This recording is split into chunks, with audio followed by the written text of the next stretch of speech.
Well, good morning, everyone. It's Thomas Montgomery here. We get together with our distribution partners most weekday mornings at 8 o'clock Central to talk about strategies, tips, techniques, share success stories, and support each of you.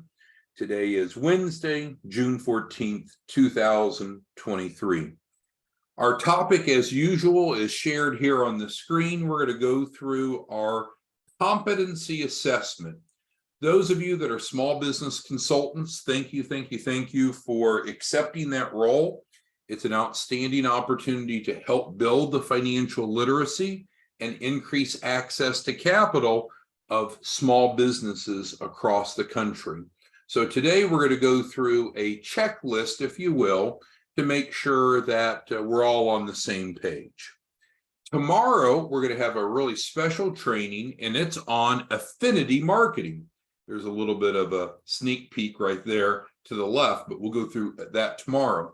If you're not familiar with affinity marketing, affinity means where we're taking our program to organizations, chambers, trade associations, even churches, nonprofit organizations, and then they promote it out to their membership or their congregation, their people. And we do a revenue share with them. Daphne's on the phone. She is a CEO and executive director of a chamber of commerce, and she and I were talking about this yesterday. In fact, over the past week, I've talked to 3 or 4 different CEO executive directors of different chambers or member organizations that are really interested in having the free funding proposal model to take out to their sphere of influence to help them improve financial literacy and increase access to capital. So we're going to talk about that tomorrow, but I did want to plant the seed, and hopefully you'll join us tomorrow as we talk about affinity marketing. But today, let's get back to our topic today, which is the Small Business Consultant Competency Assessment. Just reading along here to get started. Small business consultants are positioned to earn a great income by helping others access capital to start or grow a business. It is also sometimes referred to as the Opportunity Fund to help entrepreneurs who need to supplement the income for their primary business as they're preparing to raise capital for their core business. So what do I mean by that? We have some small business consultants that come to us because that's specifically what they want to do. They want to help people and get paid for it.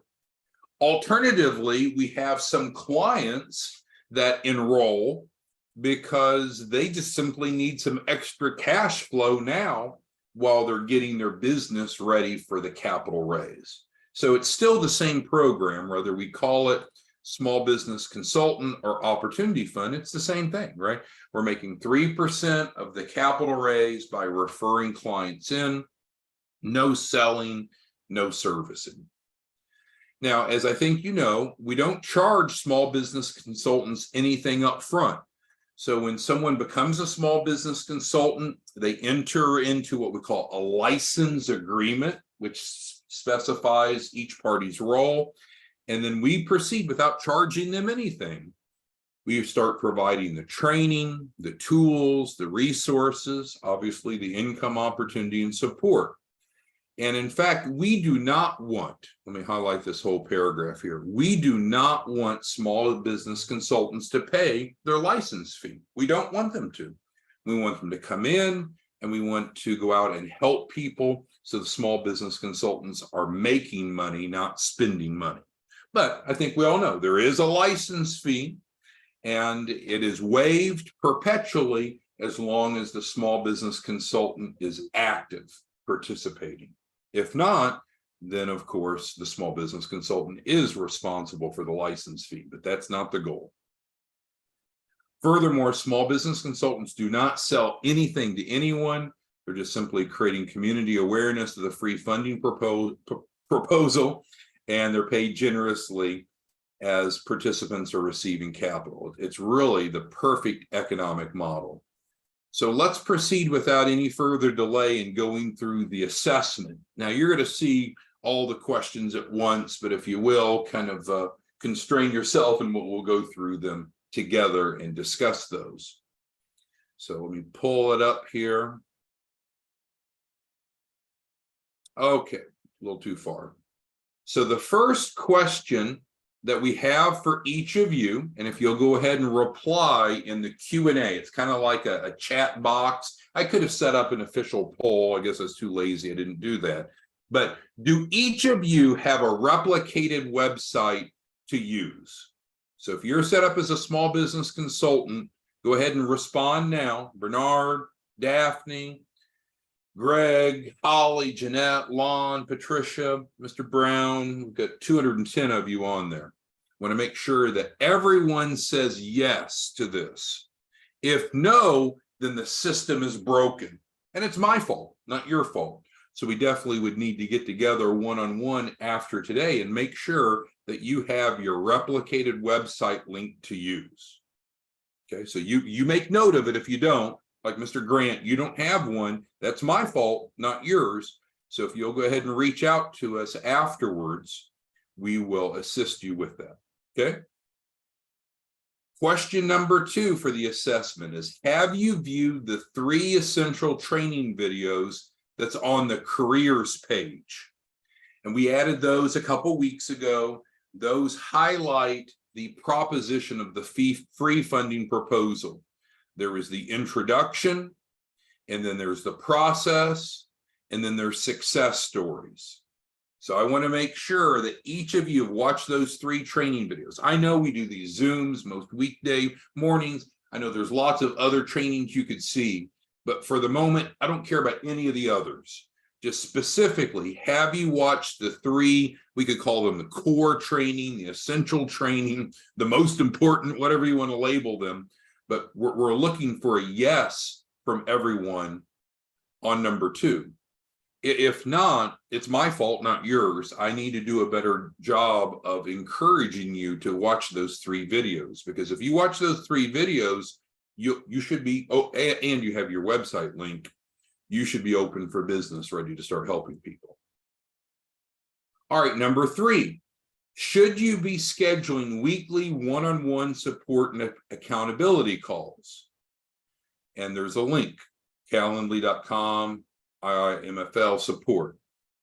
So that's what we've been asking you to do, is each week, let's schedule a call. We'll review clients and make sure all the clients are happy and getting funded and processing properly.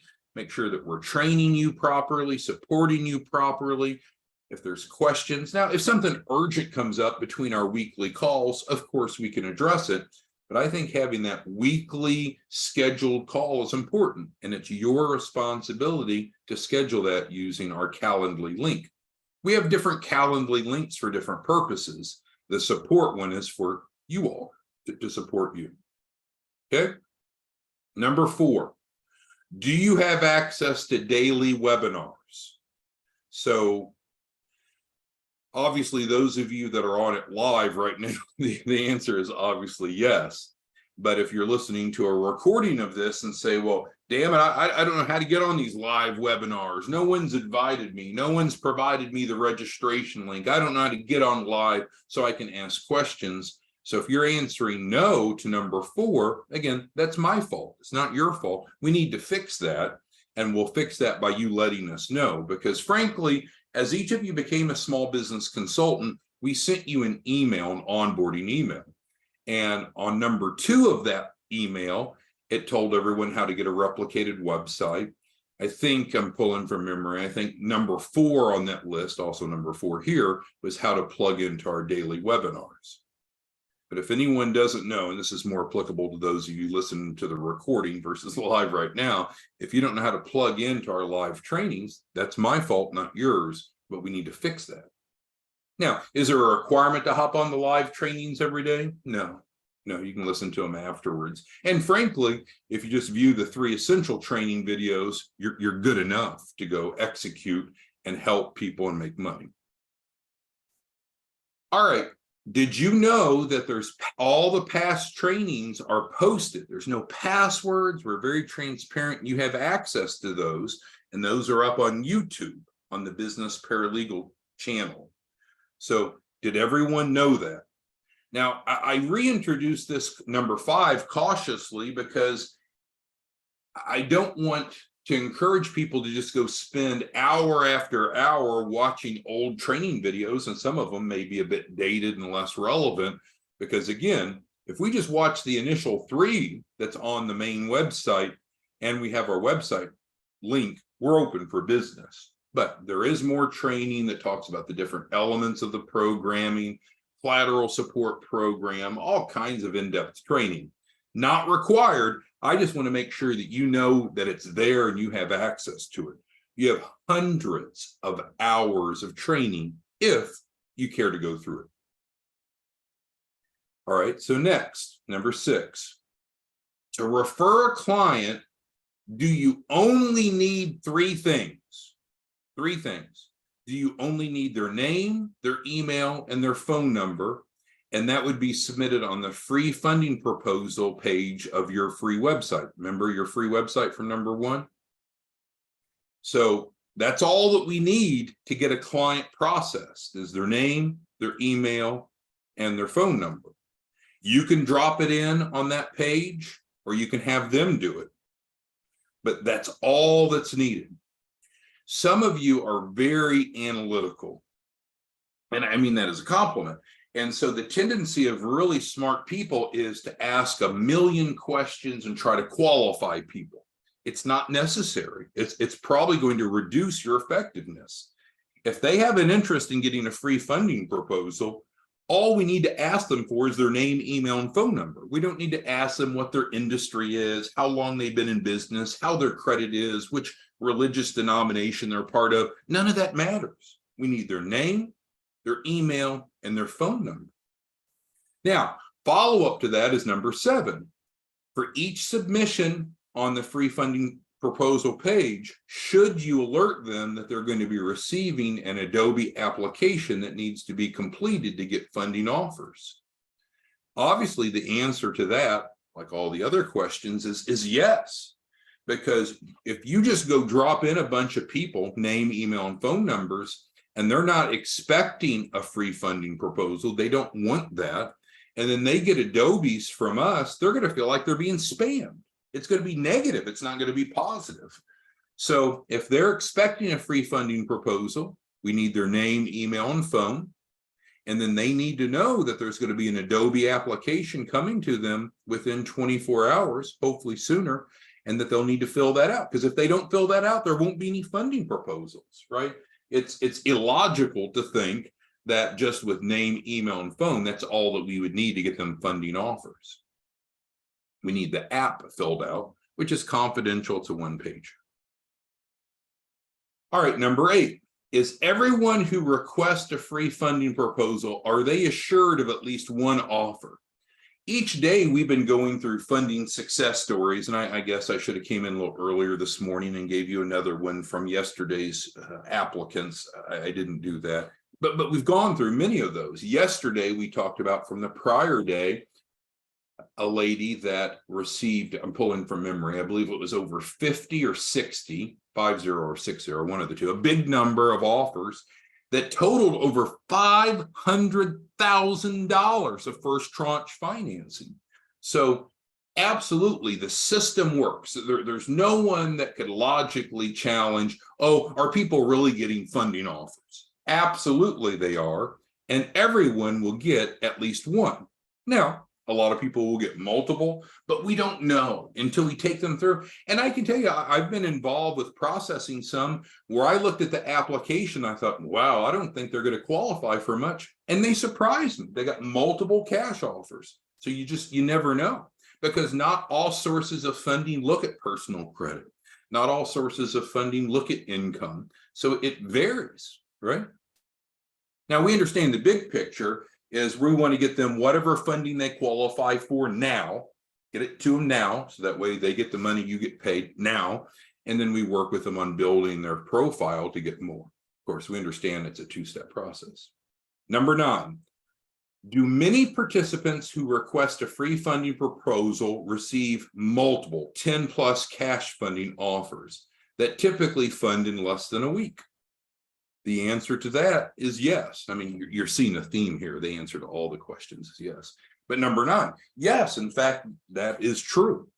Will everyone get more than 10 cash funding offers? Probably not. Can't guarantee that. We'll guarantee everyone will get at least one funding offer, regardless of credit.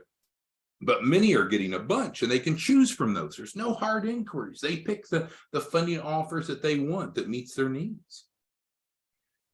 Number 10, can participants in the free funding proposal accept or decline each funding offer? Again, the answer is yes. They're not strong-armed, they're not coerced, they're not charged if they don't accept something. So it's the perfect economic model. They're getting offers that they can accept or decline. Number 11, are all participants in the free funding proposal contractually guaranteed to receive at least $100,000? Absolutely. Now, this is probably the point of the biggest confusion, because I just disclosed just a moment ago that for most people, not all people, but for most people, money's going to happen in multiple tranches, which means we'll get them whatever they qualify for now. We'll get that for them now. So they get the money now, you get paid now. Then we'll work on their file to strengthen it. We'll build out their loan package, make sure that they have the documentation, the credibility to get a larger amount.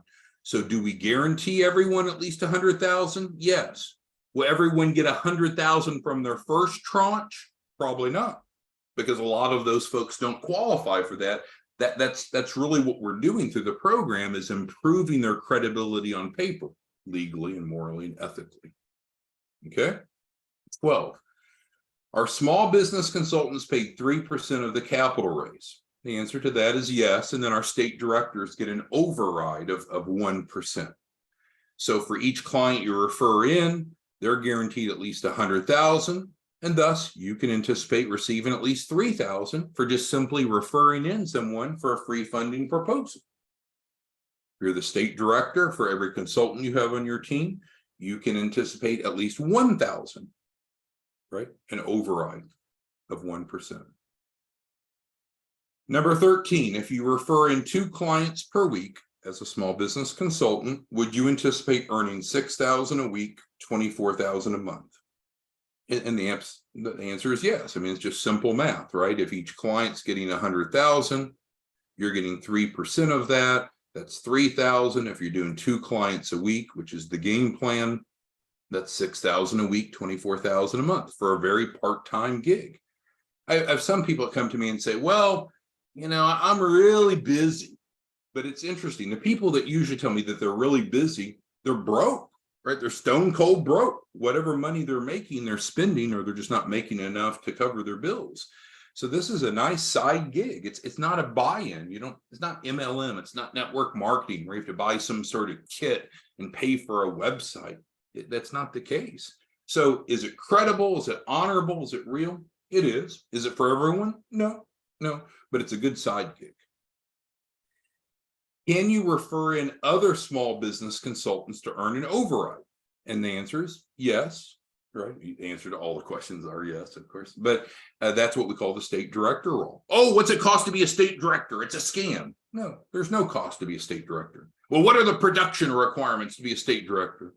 There are no production requirements. So sometimes people will think it's almost too good to be true. This is a model that's evolved over quite some time to try to meet 2 masters. Our first master is the client that wants to become credible enough to get 6 digits or more of funding. And our second master is you, our distribution partners. And so it is, as we said. Number 15, after an initial 30-day grace period, have you, as a small business consultant, promised to refer in at least 2 clients a week? And this is important. So that's in writing. We've talked about it on many different trainings. It's obviously part of the small business consultant license. So some people will say, well, why is that? I never heard of that. Well, we don't charge anything upfront to become a small business consultant. We provide the training, the support, the website, the resources, the income opportunity, as we talked about earlier in the slide. But the goal is to work with people that are productive. Otherwise, it's a horrible decision for us to bring on a bunch of people, invest a bunch of our time and resources in intellectual capital and not see a return on it. So we don't want dabblers, and you all aren't dabblers. You all are smart and motivated, but we need to be active. So there's a 30-day grace period to get our legs underneath us. But yeah, we need to be active. Otherwise, we made a mistake by inviting you to become a small business consultant. We don't need people that just think about it or just talk about it. We need people that do, because it's the doers that are out actually helping the small business owners that improve their literacy and improve access to capital, and you're paid for that. So yes, there's certainly a production expectation from our small business consultants. Now, remember, we talked about having these weekly calls, so that it should never sneak up on you, right? Each week we're having a call. Hey, how's it going? What do you think about this week's training? What can we do for you? And also, how are your numbers? And if the numbers are off, then let us work with you to figure out what needs to be done. I shouldn't say the only, the typical reason that small business consultants fail to hit number 15 is they usually don't try. They're not spreading the word. And you would fail at any business, regardless if you're an accountant, an attorney, an engineer, a banker. Yeah, if you're not out creating awareness that you have some solution to other people's problems, no matter what the business, you could be a babysitter or a dog walker, you'll probably fail. So that's obviously the big expectation of our small business consultants, is that they're involved. All right. So if you fail to be compliant, which means 30 days has passed, we're not doing business, we're not helping at least 2 clients a week, have you expressly in writing promised to pay the small business consultant license fee? The answer is yes. It shouldn't have snuck up on you, shouldn't be a surprise, it shouldn't be alarming. And so again, every once in a while someone will say, well, that doesn't make sense. Why would I have to pay if I don't perform? Well, we didn't charge you to plug in the beginning because we don't want any of you to ever pay the license fee. Never, ever, ever. When you look at our financial projections, we project 0 from that. We don't want you to pay anything, but it has to be a fair relationship. We'll provide the training, the support, the website, the opportunity to earn income. So you got to do your part, and that's to help at least 2 clients a week. Now, some people say, well, what if I only have 1 in a week? We're not going to split hairs. We're all going to have ebb and flow. Some weeks are going to be better than others. This isn't a gotcha, but if we're seeing 0, 0, 0, and if we're not trying to resolve it, then that's horrible. So, don't feel like that it's a gotcha, but we need to have a plan and execute that plan, because that's what makes you the money, right? 6,000 a week is if we hit just the baseline. All right, number 17, we're almost done. If you fail to remain compliant and you're billed the license fee, do we offer an alternative? And the answer is yes. We will allow, and some of you've taken us up on this, essentially we can extend the 30-day grace period again, and all you would do is just pay 10% of the license fee instead of 100%. So in other words, you wouldn't pay the entire license fee. You just make a good faith payment. We'll hit the reset button, another 30-day grace period, and then let's put our heads together and make sure that we're on track. So that's available to all of you. Lastly, which is kind of tough to end on a tough note, a rough note here, but if you breach the small business consultant license and you don't either hit the reset button, but if you breach, then what's the consequence? Well, then the derogatory would be reported on your credit, typically personal and business. And then we might sell that debt instrument, or it might be litigated, because that's what businesses do. If you don't pay Capital One, or if you don't pay your mortgage, what happens, right? Negative credit is reported, and they're going to try to collect the money. So not a threat, not a negative. We don't want any of you to pay a license fee. We don't. But we need to get engaged and make sure that you're making money versus paying money. So the answer key, all the answers were yes. And so for those of you that answered no to any of that, we definitely need to get together. You have our email, you have our phone and text, but I would recommend emailing, or better yet, schedule a call, right? Because we talked about that all the way back on number 3. We should be scheduling weekly calls. So like Greg answered, no, he doesn't have a replicated website. Well, shame on me, Greg, that is my mistake. Somehow we've dropped the ball, and I'm not too proud to admit fault. But how do we resolve that? Well, Greg, then you would either schedule a call with us or email us, just because I'm not good enough to multitask and take notes from each of your feedback as we're going through this live. So we are here to serve 2 masters, to help clients improve financial literacy and increase their access to capital. We're here to help you make money. You should be making a really good money on a very part-time basis. Today's assessment was meant to be a review of 18 questions that essentially assess, do you know what you need to know to move forward? Now, of course, we didn't go through everything that was on the 3 training videos, but we pointed you towards those. But we want to make sure that you're answering yes to these 18 questions. If the answer is no, or you have questions or concerns, please, please, please let us know. So tomorrow we'll be getting back and we're going to talk about affinity marketing. Affinity marketing is more of a sophisticated approach where we're going to key influencers like directors of chambers, presidents of business organizations, faith-based leaders of churches, and offering for us to work with their congregation, their membership, their sphere of influence, and help them. In exchange, they receive the 3% capital raise, and then you're going to receive the 1% override. So let's just talk for a moment about my conversation with Daphne yesterday as we wrap it up. So again, Daphne is the president of a chamber of commerce. She is. She is not that she wants to be or she could be. She is. And she's also one of our consultants and state directors. She's on the line right now. So as Daphne and I talked yesterday, what I had heard, and I validated with her, most chambers, we'll just talk about chambers of commerce for a moment. Again, this could apply to other types of entities, but let's focus on chambers for this discussion. Most chambers are looking for non-dues revenues.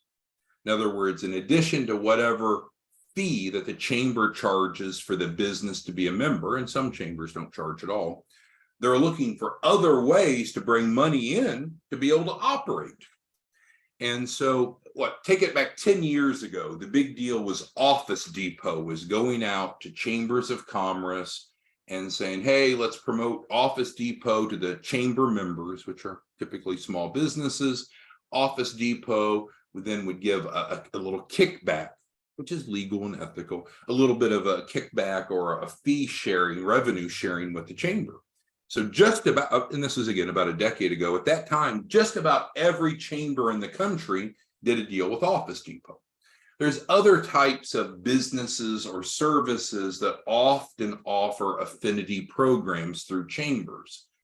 Constant Contact does, insurance does. There's different services that are often working through chambers to reach the end employer, but making it worth the chamber's time financially to help be the facilitator to get the message out. It's proven to be effective. Well, what you and I can do is take our programming around the free funding proposal campaign and make that a free member benefit. So again, using chambers as an example. Okay, so you're a member of XYZ chamber.